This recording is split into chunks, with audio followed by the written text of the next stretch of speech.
Do you have time next weekend? Come over to our place for a change. I accepted my son Paul's invitation and looked forward to that day. However, on that day, I received a text from Paul. He had an urgent matter but assured me he'd be back soon, so he wanted me to relax there in the meantime. I took a train and a taxi, finally arriving in front of their house. But when I pressed the intercom, the door didn't open immediately. Eventually, my granddaughter Rose appeared. "Hi, Rose!" She urgently motioned for me to come closer. Just a moment. Come this way. "Ha. Just a moment?" For some reason, Rose seemed flustered and pushed me into the storeroom. Grandma, escape through the back door quietly so Mom can't find you. Even when I asked why, Rose only said it was necessary to avoid getting caught by her mom and then went back to the living room. I assumed we were playing hide and seek and decided to stay put. Just then, my son's wife, Lynn, emerged from the bathroom right in front of the storeroom. Rose, hasn't your grandma arrived yet? Not yet. Lynn clicked her tongue and started making a phone call. That hag hasn't shown up at all.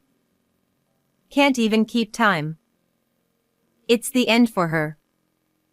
It's time for the generational shift, I suppose. Wait, was she referring to me as that old hag? But the shocking revelation didn't end there. Lynn began sharing something truly unexpected. I am Amelia River. Today, it's a sunny holiday, and I can hear birds chirping outside my window. I open the curtains, tidy up my appearance, and head from the overly spacious bedroom to the smaller room in the back. As I open the door, there's my late husband's smiling portrait. He passed away in an accident a few years ago. At the time, I was devastated and couldn't function, but with encouragement from my son Paul and his wife Lynn, I've managed to lead a normal life as a full-time employee. Above all, I mustn't falter here, especially for my granddaughter Rose, who's now in elementary school. I clasped my hands in front of the portrait and closed my eyes. May you rest peacefully in heaven, my dear husband, who worked so hard to build this beautiful, spacious house for us. After lightly dusting the portrait, I made my way to the living room. This room is decorated with artwork from a floral arrangement class I attend with neighbor friends. It's my current hobby. When my husband passed away, leaving me feeling like an empty shell, they encouraged me to join the class, and now I'm completely engrossed. The Paul family from the neighboring town also appreciates the flowers whenever they visit. Paul went to an out-of-state university and ended up working there. He met Lynn, got married, and Rose was born. Although Rose has grown quite a bit, she still enjoys running around this house, so maybe its spaciousness suits her. Despite being alone, I managed to keep myself busy and content. Today is the day I go to the flower arrangement class with my friends. As I prepared, the nonchalant doorbell chimed in the living room. "Coming!" I called out and headed toward the entrance, but the door opened before I could reach it. Hello, Mom. Not again, I thought. Over the past few months, Lynn has been dropping by unannounced with Rose. Initially, it was just on weekends after giving prior notice. But now, it's practically every day without any warning. Honestly, it's become quite tiresome since I have my own schedule. A simple phone call would suffice. Good morning. Oh, it was quite a journey to get here. Lynn, I have a flower arrangement class today, so I'll be out. Sorry, but will you go back home today? I hurriedly stopped her from entering the living room. If she thinks it's too far, she could just not come. Oh, don't worry about it. I'll watch the house as usual. But... Sure, I'll lock up. Oh, is there something for lunch? Without bothering to listen to my words, Lynn forcefully entered the room. My granddaughter Rose, on the contrary, was apologetic and followed Lynn inside. Back when she used to admire the flower arrangements with such enthusiasm, it was endearing to see Lynn watching her. But how did things take this turn? Listen, Lynn, I've said it many times. Please give me a heads up before coming over. Lynn replied nonchalantly. Well, since I'm here anyway, it'd be more trouble to notify you. I don't want to deal with such bothersome things. She confidently sat in the middle of the sofa, eyes glued to her smartphone. She'd show up at my house like this, lazy and leaving meals to others. Rose even offered to help, her voice trembling. I don't want to be a nagging mother-in-law, but my patience has its limits. Oh, well, anyway, I'm heading out now, so you should go home. What? We've come all this way. It's terrible to turn us away. I've told you repeatedly to give me notice. I replied. Lynn leaned in toward Rose and said, Rose must be tired too, right? She smiled, but there was something cold in her eyes. Rose hesitated for a moment and quietly replied yes. See? Your adorable granddaughter agrees.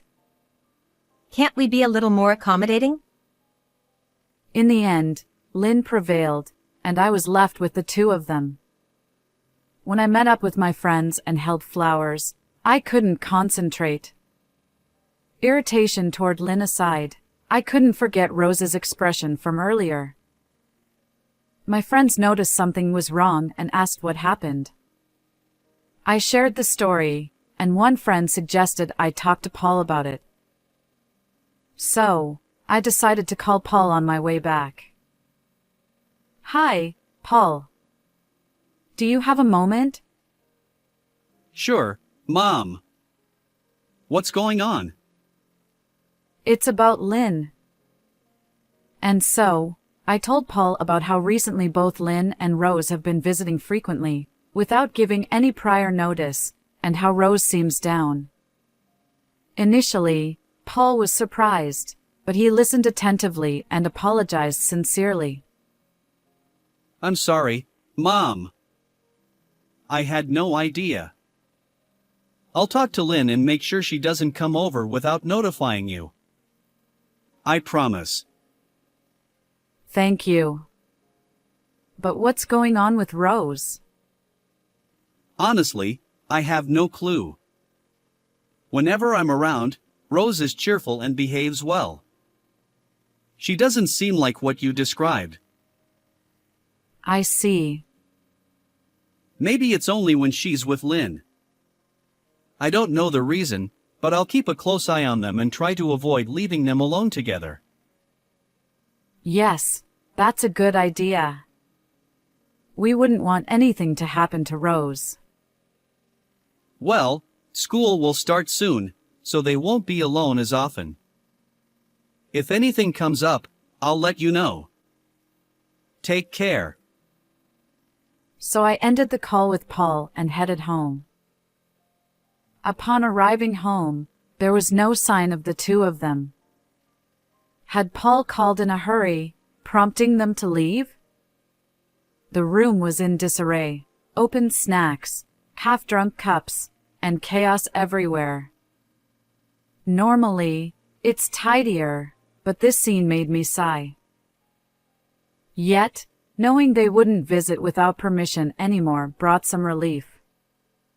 Over the next few weeks, Lynn didn't show up. While I felt reassured, I remained concerned about Rose. I reached out to Paul several times, but his responses were vague. Busy, perhaps? And so, the weekend arrived, and this time it was Paul who contacted me.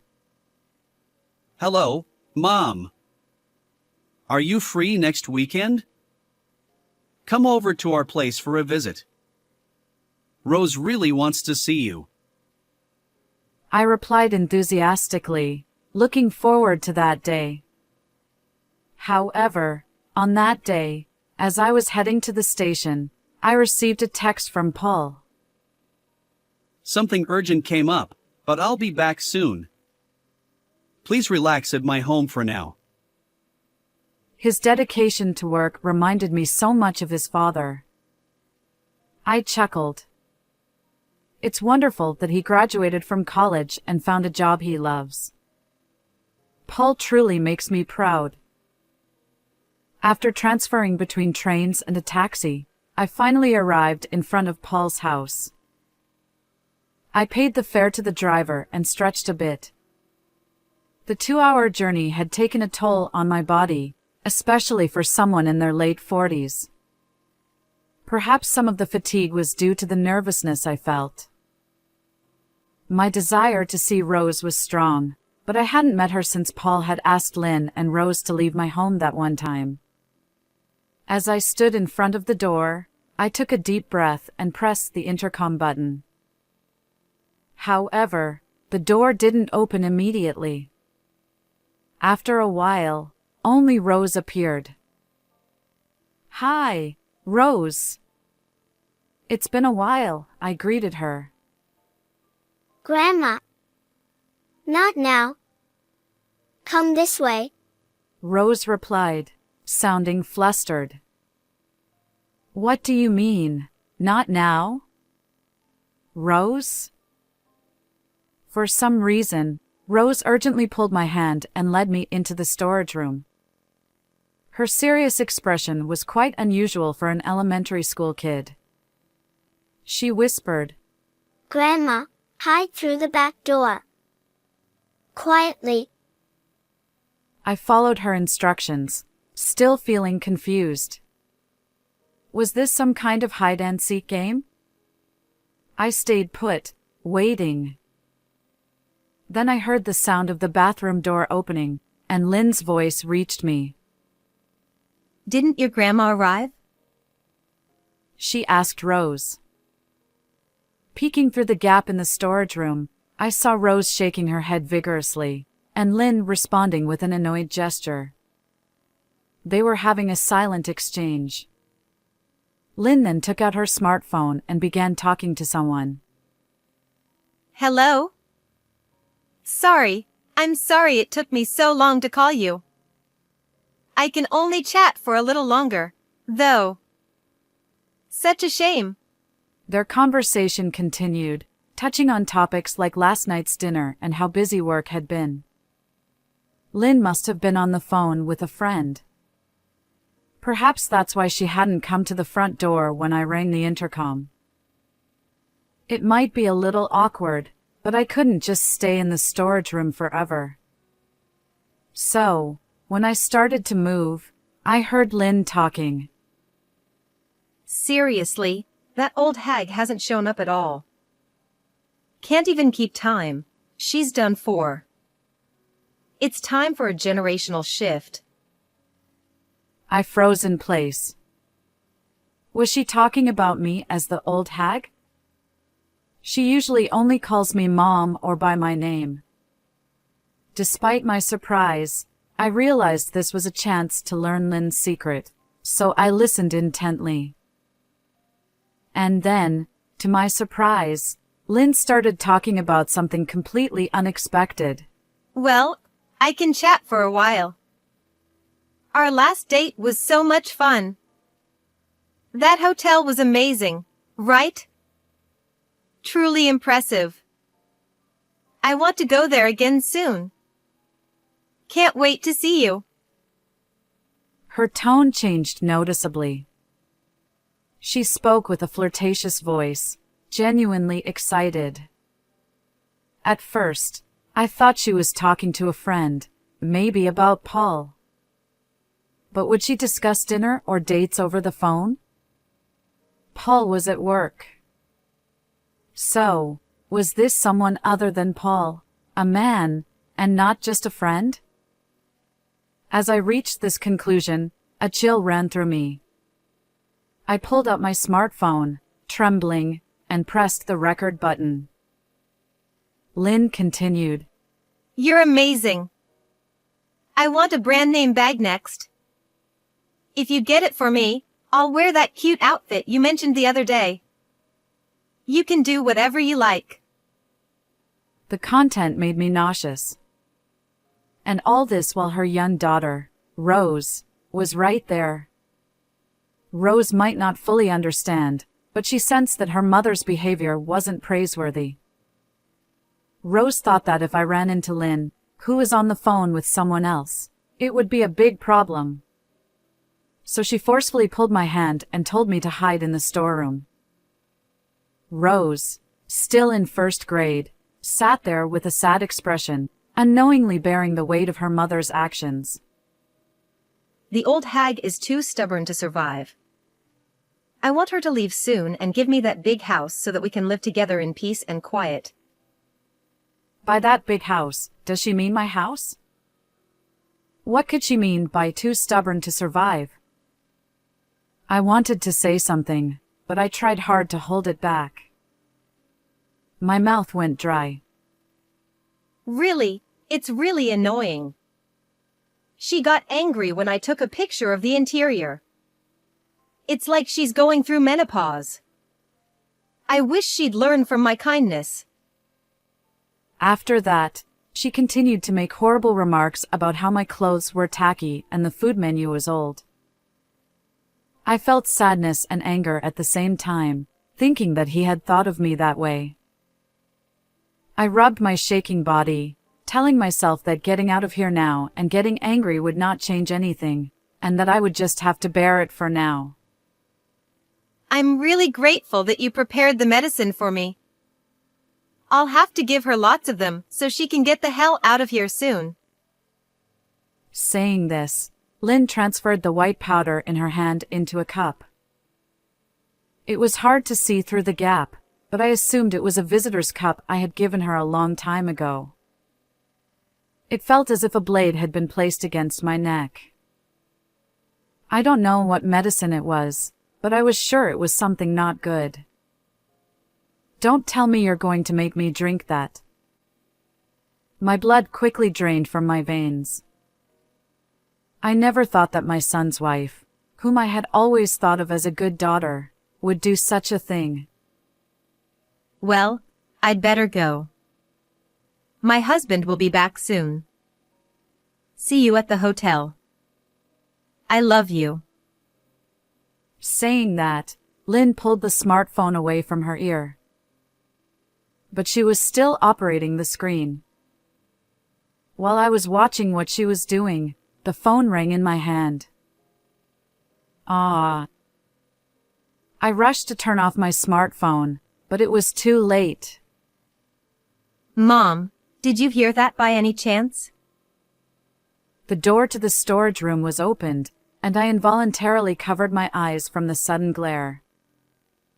Slowly, I looked at Lynn's face in front of me and saw the same cold smile she had shown Rose that day. It was the first time I had ever been afraid of a woman's smile, much less that of a member of my own family. What are you talking about? I just got here a few minutes ago. I tried to argue in a trembling voice, but it would have been pointless.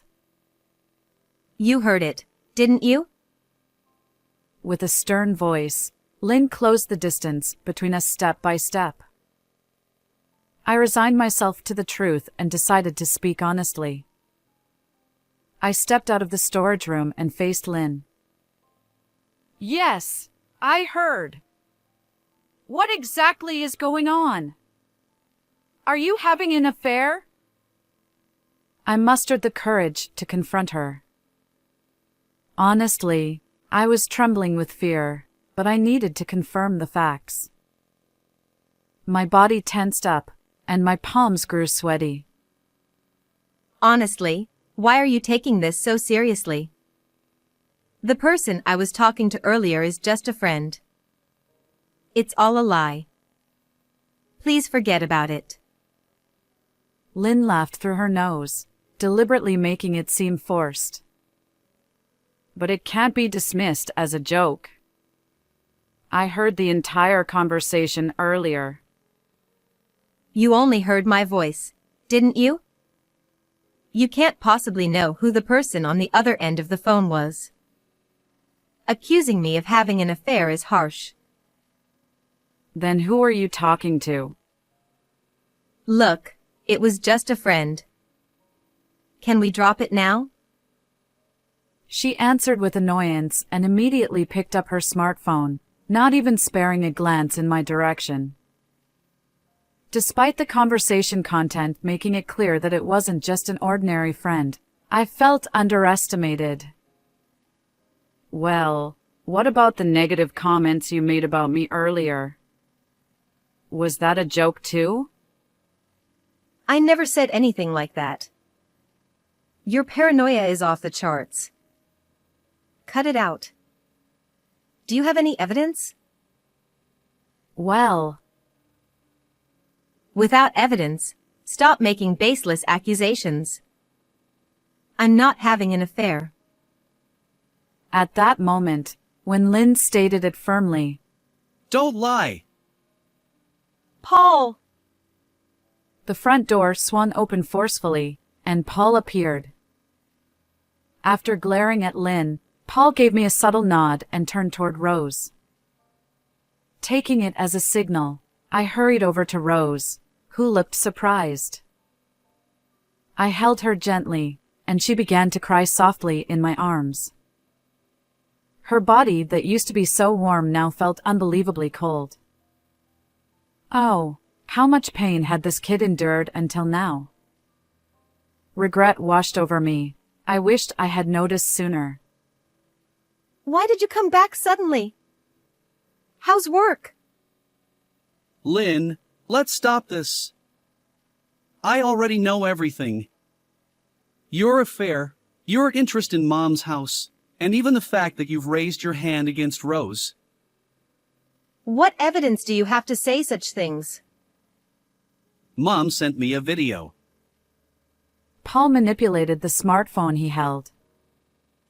You're amazing. I want a brand name bag next. If you get it for me, I'll wear that cute outfit you mentioned the other day. You can do whatever you like. And there it was, the same line Lynn had just spoken.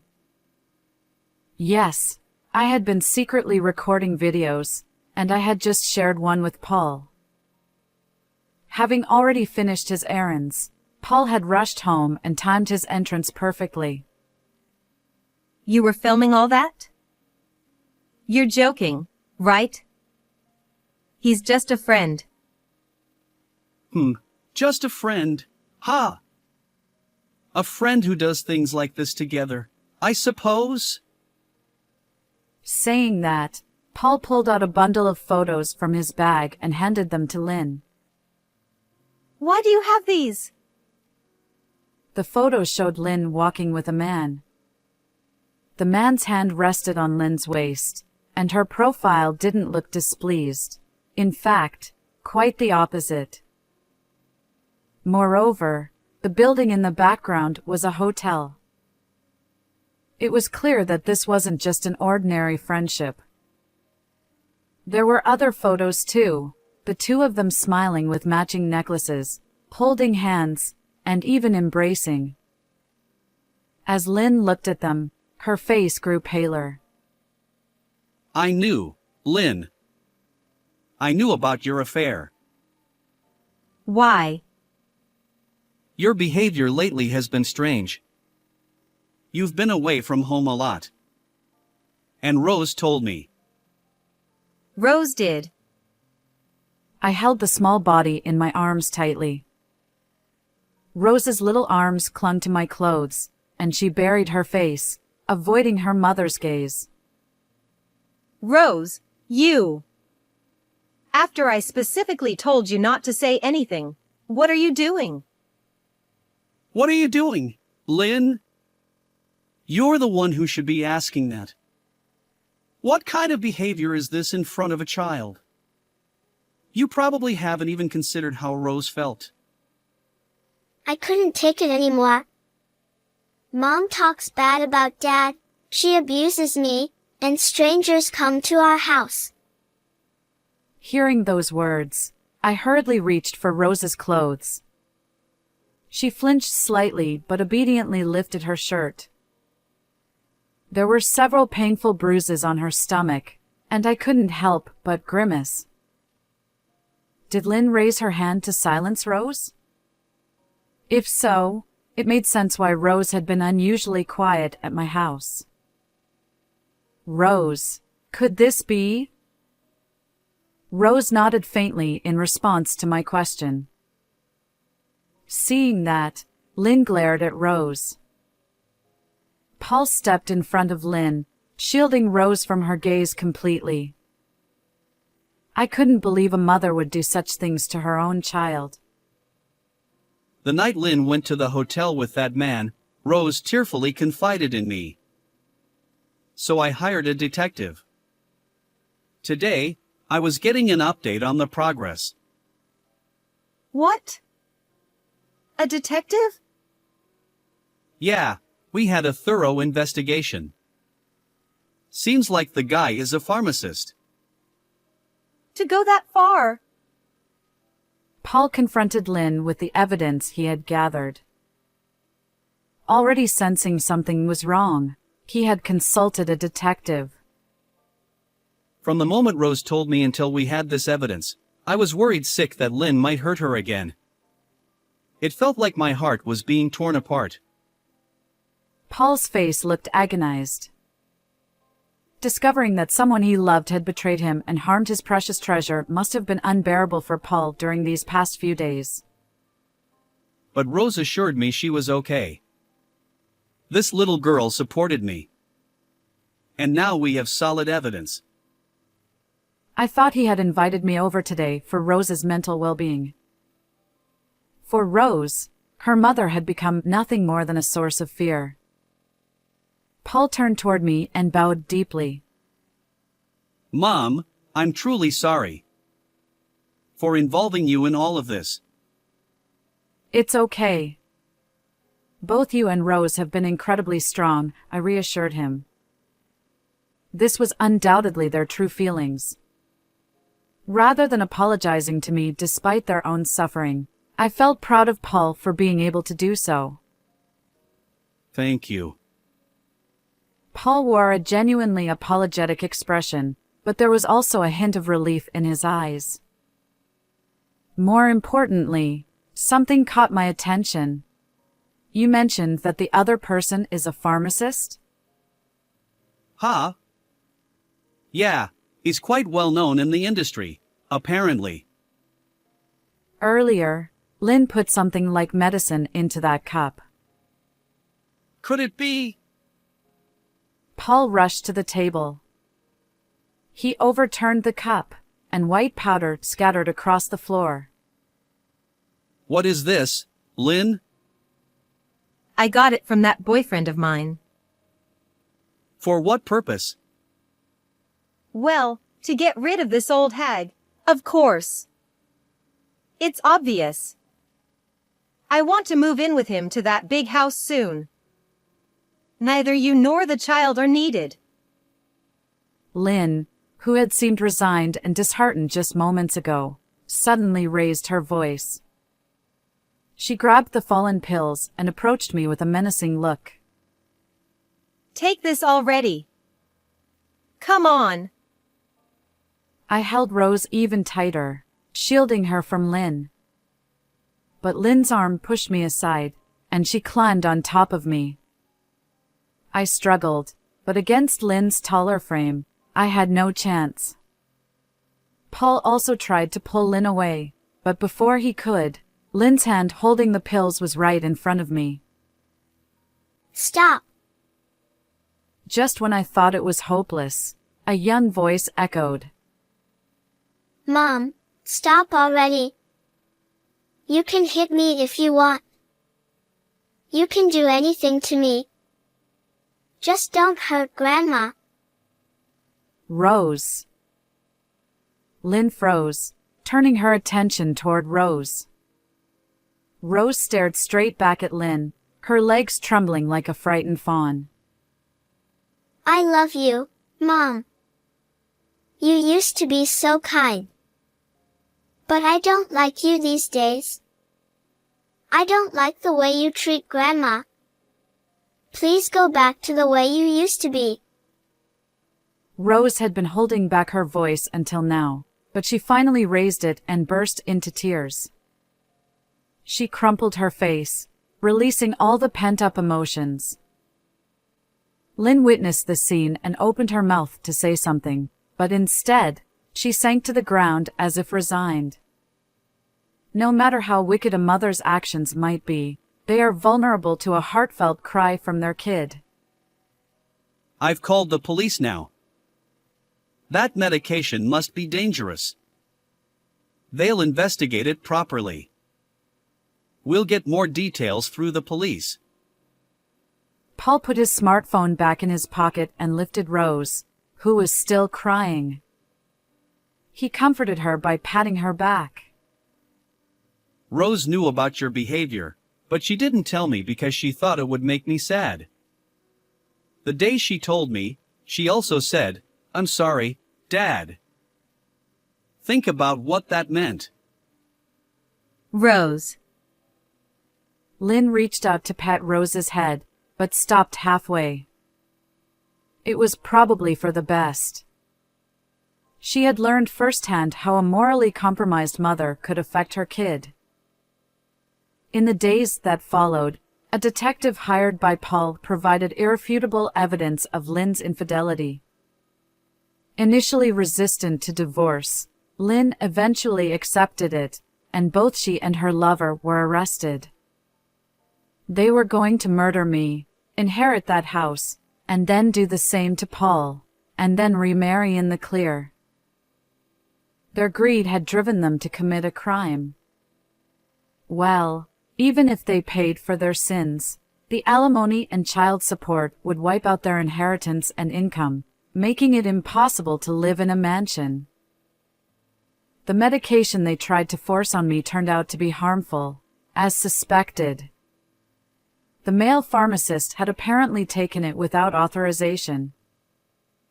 If I had taken it, perhaps I would have gone to my husband after all. When I jokingly mentioned this to Paul, he replied, "Mom, I'm really sorry about this. Hey, how about living with us from now on? Being alone must be tough for you, especially for Rose's sake." Now, in addition to the colorful flowers, I live with my loved ones. The overly spacious house was quickly filled with the two's belongings, and there was no trace of the lonely space. Today, as always, I kneel in front of my late husband's photograph in the small room. It seems I'll be joining him in heaven a little later. Right now, I'm incredibly happy. "Will you forgive me, darling?" I talked to him in the photograph. From the window of the small room, I can see Rose playing energetically with Paul. I suddenly recall that day, the day Rose did her best to protect me, defied Lynn, and thought so much about Paul. After the incident, there were nights when her emotions were unstable, and she would burst into tears. But now, she's a cheerful first grader, back to her old self. I've made a strong vow to protect this kid. I'm sure Paul feels the same way. Grandma, get that ball. Sure, dear. I step out into the yard, ball in hand, heading toward Rose. She giggles, her pure smile directed at me. I can't help but pull her into a tight hug. Her warm body feels different from that day. A profound happiness envelopes me. How did you find this story? Don't forget to subscribe to the channel. Until next time in the next video.